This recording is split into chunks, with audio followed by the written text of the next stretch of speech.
if you can get people to think that they are lucky to have their job without having to force feed it to them. correct, and therefore you are lucky to have them, and you've got that mutuality going on, you've got, a much greater level of trust and success in the business. But this fear of mistakes, I mean, my challenge to anybody listening to this right now is to go, hey, if you think your team just aren't stepping up, how afraid are they of making mistakes? Yeah. How do you deal with mistakes when they're made? I think some people naturally, just within their own personality traits, would be more, have more anxiety over making mistakes within their general life. So I think, True. There's some people that are going to be more susceptible to that sort of behaviour. If you want more time, money, freedom, and have a business that's not reliant on you, then you're in the right place. Each week, Mark Creedon, along with some of the very best business minds in the world, will take you through simple, practical steps you can take to create the business you always wanted. From his own practical experience, Mark will show you how to work less, make more, and get the business you always wanted, the one that you deserve. Now here's your host, one of Australia's most sought-after business coaches, Mark Creedon.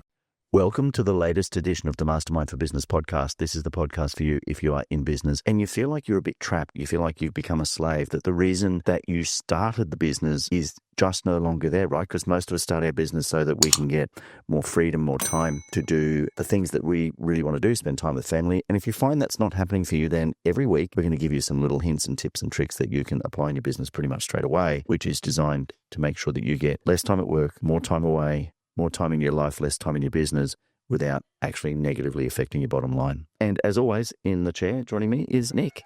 Thank you. Hey, Nick, in the last episode, we spoke about the concept of how you get ownership. In other words, how you get people to your team around you to take some ownership of what's going on. Because, we often hear that, the problem is my people just don't treat the business the way I do. And I'm now the one that can put in this amount of effort. Yeah, and I can never get them to think the way that I do. And Yep. And we spoke about the 5 things that you need to do differently. Today, what I want to talk about, let's say that you're putting those in place and you're finding that people just aren't feeling empowered. Because one of the things that we didn't talk about in the last episode was the concept of autonomy. Right. So Daniel Pink in his book Drive says that one of the main things that people are looking for in the workplace is autonomy, the ability to kind of be the master of their own destiny. And honestly, people want to own a business without owning a business a lot of times. Well, they do. But then in terms of people who are your team, most people, they just want to be left alone to do their job. Yeah, right? True.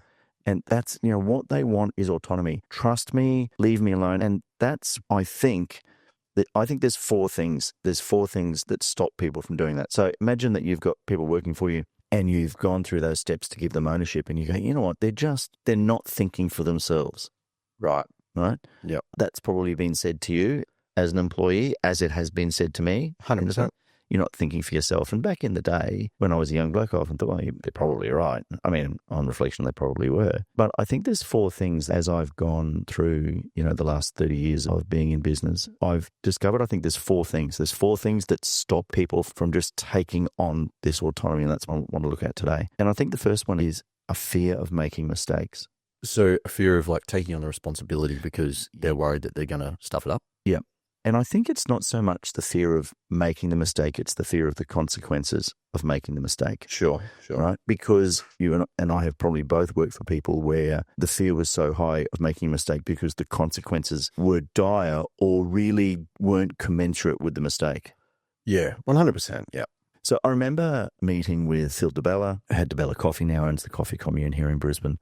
And I was actually in Phil's office one day and his senior roaster came in. And I often tell this story, but his senior roaster came in and said, listen, I've just completely burnt all of the roasting for the day. I've got it wrong. It's cost many, many thousands of dollars because it's a very big coffee production house.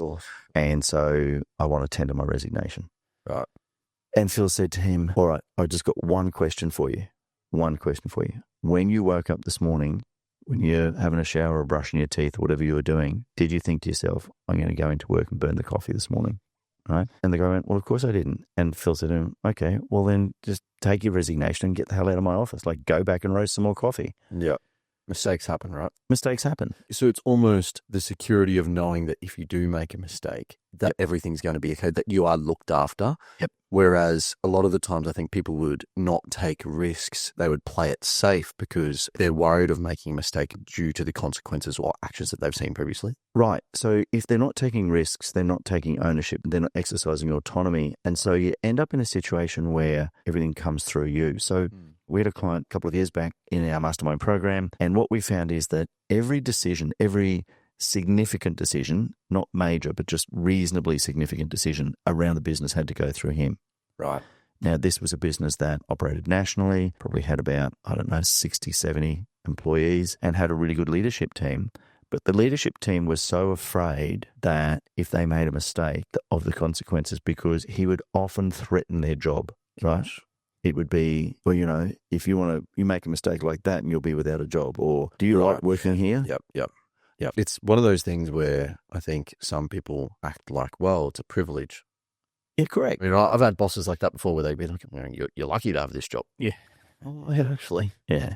Well, the thing that you've got to look at some mutuality there. I think if you can get people to think that they are lucky to have their job without having to force feed it to them. Correct. And therefore you are lucky to have them and you've got that mutuality going on. Yeah. You've got, a much greater level of trust and success in the business. But this fear of mistakes, my challenge to anybody listening to this right now is to go, hey, if you think your team just aren't stepping up, how afraid are they of making mistakes? Yeah. How do you deal with mistakes when they're made? I think some people naturally, just within their own personality traits, would be more, have more anxiety over making mistakes within their general life. So I think, true. There's some people that are going to be more susceptible to that sort of behavior. Yeah, they are. But I think so I had one of the directors in the Metropole Group come to me the other day and said, I've stuffed this thing up, and it's going to cost us a bit of money, and I'm happy for you to take that out of my pay. And I just ran the old Phil DeBella process. I went, well, hang on a second. Did you wake up this morning and go, I'm going to go and fuck that up? Well, you didn't. So therefore, off we go. Now, if that was happening on a regular basis, or it was the same mistake being repeated, it would be a different conversation. It might be a different conversation, sure. Right? Yeah. But even still, if you want to have people thinking autonomously, you've got to withdraw or remove that fear of them making mistakes. Yeah. Because the other thing too is it's not just the consequences of mistakes, but the other thing is that sometimes making mistakes is a good thing. You've sort of nailed that before when you spoke about risk. As business owners and entrepreneurs, I've made a shit ton of mistakes in business. Yeah, right? definitely. Plenty. But it's a lot of those because I took the risk. And so if what does Michael Jordan say? You'll miss 100% of the shots you don't take. About that. Yeah, so literally just think about that great Nike ad by Michael Jordan. Yeah. Miss 100% of the shots you don't take. So I think what we're talking about here, if you want to get your team members up to, at whatever level they are, if you want to get them up to autonomy, then you've got to remove that fear of making mistakes. Yeah, definitely. And as you would say, encourage them to take some calculated risks. Yeah, I think you've got to be able to, trust your team and push your team to be able to take risks. And, because some won't stick, but the ones that do are usually worth the ones that didn't, if that makes sense. Well, it's interesting, right? Because you and I both love our rugby league. Yep. And when we get to go to a game, which is always good fun, because you're a very passionate and vocal Broncos supporter. So it's always fun sitting next to you. Thank you. But it's interesting because you'll often go, like, I'll see someone make a mistake and I'll go, and you'll go, do you know what? It was worth the risk. That was worth the risk. They took a chance. And so the coach wouldn't be unhappy with that because even though it didn't come off, it might have. They tried something. It might have. Yeah. But then there's other things they do and you go, that's a coach killer. Yeah, 100%. Yeah. Like, throwing an offload on the 20-meter line or something. Stupid. It's tumbling out of trouble. Yeah. So 100%, there's risks that, they have to be calculated. Yep. And part of that calculation has to be, is it the time or place? Yep. I think that's one big thing. And is it the right time to make that move? And, sometimes it just isn't the right time. Yeah. Either, sometimes it might be the right risk, but it might not be the right time. So that's a good example. You said of doing an offload on the 20-meter, you're coming out of trouble. Yeah. Offload in their half, different story, right? Yeah. So, time and place is definitely key, but also that's part of the learning process, isn't it? Yeah. And making mistakes is part of a learning process. So, and that gets back to how we can't, if they're afraid of making the mistakes, they'll be afraid of taking a risk. And so what will happen in your business is everything will come through you. Yeah, and they won't grow. No. I think the key to growth is making mistakes. Like you said, the Michael Jordan thing, we remember him for the shots where he won the game, but he also shot all of these shots that didn't win a game. So, you got to take the shot to be able to sink the ones that you do get. So, I think you can't grow, you can't make any changes or get better if you're not in a position to make mistakes. No, that's right. And so that autonomy, you've got to remove that fear and encourage the opportunity to take some calculated risks. Yeah. I think the other thing too, we're talking about this 4 things, right? The first is fear of mistakes. I think the second thing is a lack of clarity around what expectations are. So we talk about delegation. I always say one of the things that you have to make sure in effective delegation is to make sure that the expectations are crystal clear. So if you want someone to be autonomous in their role and they don't really know what you expect of them, they are never going to be autonomous. They are never going to go making decisions for themselves because they're going, I don't know what the hell he or she actually expects of me. Right. So that's where, again, those documented expectations, KPIs, OKRs, whatever you want to call them, whatever acronym you want to give them, you've got to have very clear expectations, but real clarity around boundaries. Right. What decisions can I make? Yeah. Yep. Where am I overstepping the line? Or That's right. Where does the line? For me, any sort of leadership roles, I always like to sort of say to my team, well, the boundaries are pretty loose. I mean, I'd rather them ask for forgiveness than permission in most cases. Sure. To be honest, because if everything comes through me, and dear listeners, if everything's going through you in your business, what I can absolutely guarantee will happen is you will end up being the bottleneck. Yeah. You'll be the bottleneck that stops your business from actually growing. Yep. So if you want to get an autonomous team, you've got to remove their fear of mistakes. You've got to give them absolute clarity around what it is that they do, what the expectations are, and kind of where the boundaries sit. I think everyone's different too. Yep. So I think it's really important to remember that what might seem extremely clear to you, what is, I guess, black and white to you might not be the same to everyone else. So when we're making goals clear and expectations clear, it's important to remember that we are all individuals and we all work and learn and remember things differently. So I think to give someone clarity is different to give someone else clarity, you know what I mean? So no, definitely, Nick. I mean, some people, you could throw something at me and just give me a couple of dot points and I'll... Yeah. Okay, so let's talk about your videoing business, right? Mm-hmm. So, you could come to me and go, here's 3 dot points. Can you shoot a video on it? And I'll stumble my way through it. Yeah, you put something together pretty easily. There are other people that you work with who are very talented at what they do, very, very good at what they do. But if you didn't give them a word-for-word script on the teleprompter, Wouldn't happen. they're buggered. Yeah, or it would take a million takes. Yeah. Because they'd keep stuffing up. Yeah. So it definitely, everyone is different, and being able to work yourself or your expectations around that is key. Which is interesting because last time somebody did actually give me a script and put it on your teleprompter. No, It did take a million takes. Yeah. So everyone works differently. And if they just gave me some dot points, I would have put my way through it. Yeah, that's right. Right, number 3, and I love this one. What's stopping autonomy? Micromanagement. Yep. Micromanagement, overbearing, getting involved in all of the detail. Helicopter parenting. Yeah, well, and I think as a leader, it's really interesting you say that because I often say that your team are a lot like kids, right? But I think as a leader, sometimes it's really hard not to micromanage because you just want it to work and them to be successful. Well, there's so much on the line for you compared to what's on the line for a lot of other people too. Sometimes that's true. And I think we've got to be realistic about that. And I think naturally, as human beings, it's hard to fight that.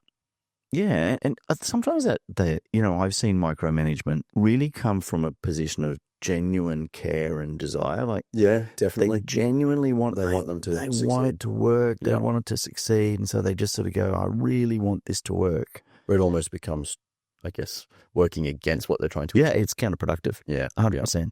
That's the word you were looking for. Yeah, that was the word. Yeah, so So it's counterproductive, right? So, and yet I see it all the time. I think there's a couple of things. Setting boundaries, setting expectations, removing fear of mistakes, the things that we've spoken about so far, that is not micromanagement. If I gave you a task or responsibility for something, ownership of something, and I said to you, hey, here are the expectations I have, this is the outcome I'm looking for, and this is how you're going to be measured, that's actually setting the boundaries. And that's actually giving you the package of ownership ready to roll. Yeah, and the expectations are clear. Yes. That clarity is there, right? Correct. Where if we're saying, hey, this is what I want you to do, this is how long you have to do it, this is, the process. Yeah. But then you're checking up with them every 5 minutes to see if it's done yet. Yeah. That's overwhelming them. Yeah. That's putting them in a position where now they are unclear about what the actual goals are, right? Yeah. Do you know what I reckon is worse? And I've had this done to me as a team member over the years. Like, it's bad to be micromanaged and somebody come in every 5 minutes and go, how are you going with that? I reckon what's worse, and it's very passive aggressive, but I've worked with people that do it.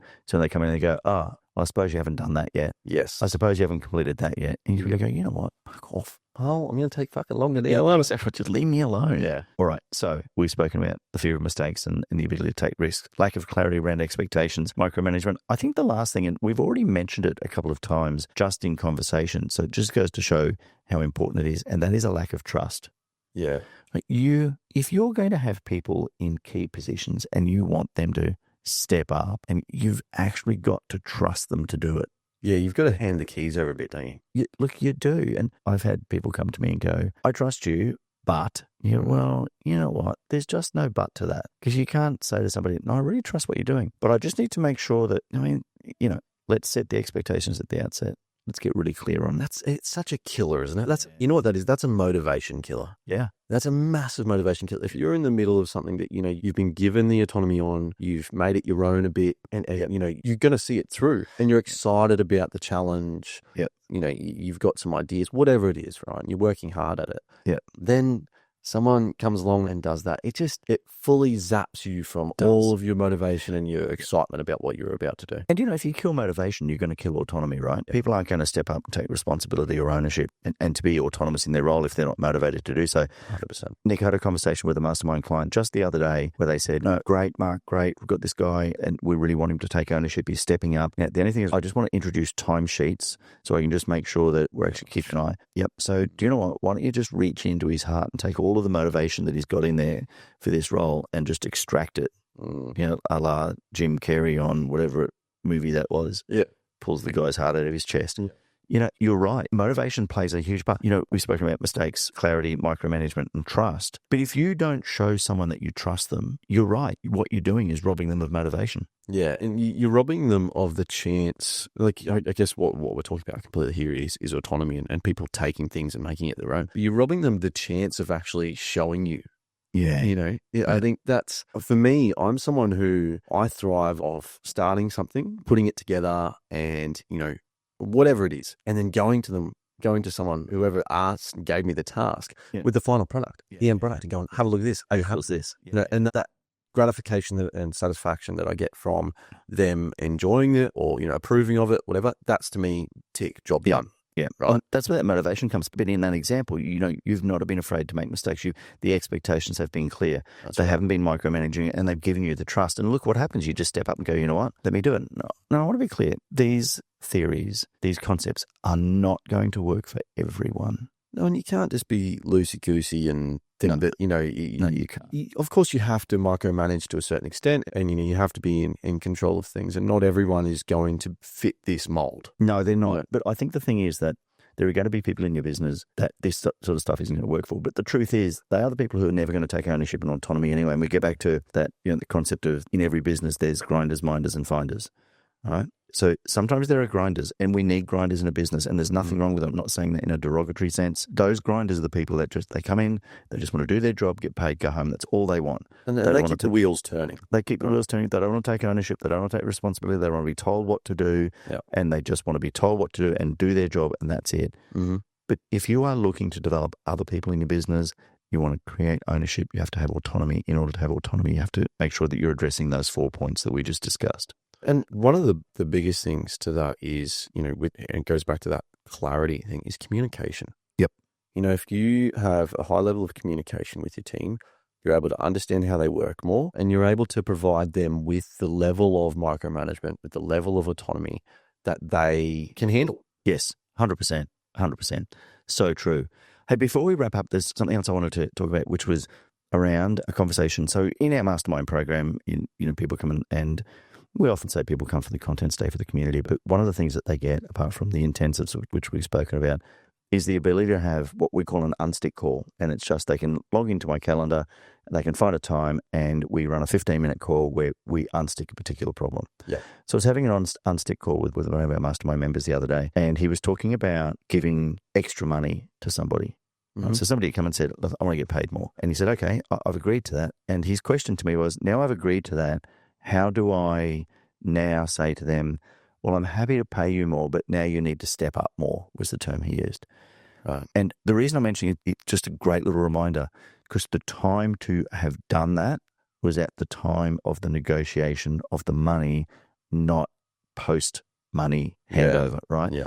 So when somebody came to him and said, I'm just plucking figures, I'm on 100 grand, I want to earn 120 grand. Okay, no problem. And this actually happened where I helped another mastermind client actually work through this process where we could go, okay, no problem. Do you know what? I want you to earn 120 grand. Let's between us now work out how you're going to get there with whether it's additional wage, whether it's commissions, whether it's bonuses, whatever it might be. But if your expectations are for me to pay you 120 grand, here's my expectations of how you earn that. And it's very difficult in that scenario to say to somebody, sure, okay, I'll give you 120 grand, and then go back a few days later and go, oh, listen, by the way, with that 120, it now means that you'll have to do this, this, this, and this. Yeah, you can see the disconnect, right? You have to set the expectations from the get-go. Yeah, 100%. And again, this gets back to, clear expectations. We're talking about people taking ownership and autonomy. And so it was just, I like to share these things when they come up in these unstick calls, because the reality is I know that if one mastermind member has that, many will. Yeah, it's an issue I'd imagine a lot of businesses come across. And so a lot of guys listening to the podcast now will be going, yeah, that's something that's going on for me as well. Yeah. Right, quick recap. We want to create ownership and autonomy. What other things that stop your team? You're sitting there right now going, our team just don't take responsibility. They're not autonomous. They don't sort of think for themselves. Here's the 4 things I think you need to look at. 1, is there a fear of them making mistakes? Are they that afraid that if they make a mistake that the consequences will be sort of dire? Number 2, is there a lack of clarity? So in other words, are their expectations super clear around what it is that's expected of them? Number 3 is micromanagement. Are you micromanaging them? Because if you are, you may very well already be, and if not, you soon will be, the bottleneck in your business. Number 4, finally, is a lack of trust. If you can't trust them, don't have them in that position. If you do trust them, then show them that you trust them so that they can step up to have that level of autonomy. Yeah. Cool, mate. Great chat. Thank you. Liked it. These are the sort of things that we help our clients with in Mastermind, metropolemastermind.com.au. A couple of things. If there's some things that you would like us to chat about, please put some comments in our socials. Let us know what you'd like to hear about, and we'll gladly talk about it. Number 2, if you've liked what you've heard and you think it would help others, please like and subscribe the podcast so that the episodes will come to you as soon as they're released every week. And finally, if you know someone in business who you think would benefit from these little tidbits that we do on a weekly basis, share the podcast with them. Our mission is to help as many people as we can. Thank you, Nick. Thank you. This is Mark Creedon from the Mastermind Business Accelerator saying, please, until we speak next, make sure you spend time with those who matter most.